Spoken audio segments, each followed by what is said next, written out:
New Zealand calls for banning substandard vessels based on 2023 incident. This is from the Maritime Executive and it was published on June 6, 2025.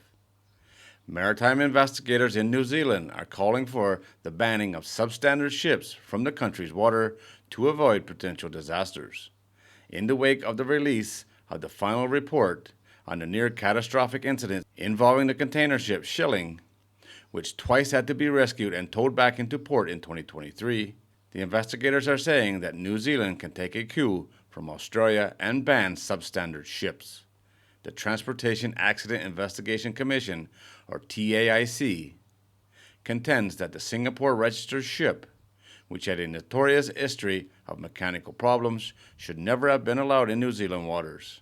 The TAIC is calling on the Ministry of Transport to pass a law giving Maritime New Zealand the authority to ban certain ships from the country.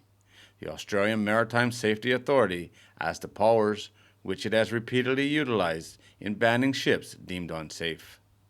In the case of the Shilling, the telltale signs were already evident even before the box ship twice experienced engine failure in New Zealand waters in a span of less than a month in 2023.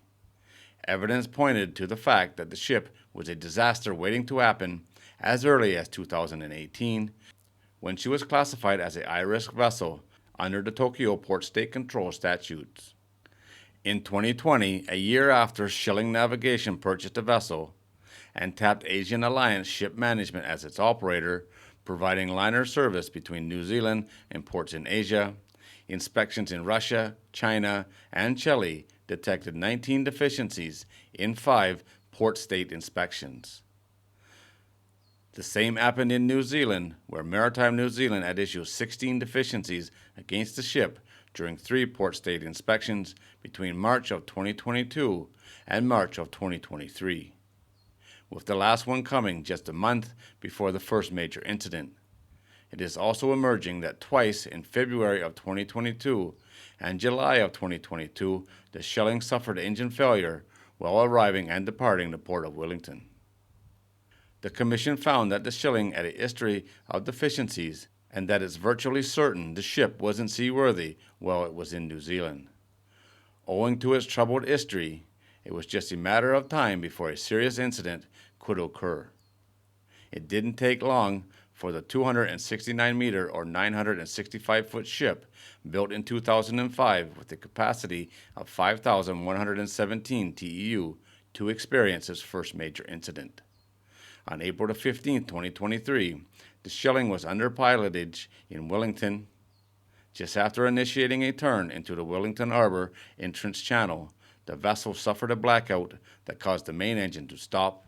The momentum of the turn carried the ship into the shallow waters of Falcon Shoal. While the bridge team succeeded in using both of the ship's anchors to stop the ship from grounding, she was subsequently towed dead ship by tugs back to the berth. Maritime New Zealand issued a detention order against the Shilling and carried out detailed inspections that identified numerous deficiencies. For the next 25 days, the box ship remained in Wellington undergoing repairs to its generators and rectification of the deficiencies identified. On May the 10th, she departed Wellington bound for Singapore.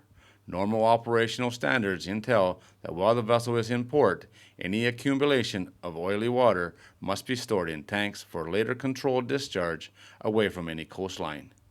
Due to the length of the Shilling stay in Wellington, the various tanks used to store oily water were at capacity. The engine room's bilges were confirmed to be dry before the ship departed, with the chief engineer intending to begin pumping out the tanks through the approved oily water separator once the ship was outside of New Zealand's territorial waters.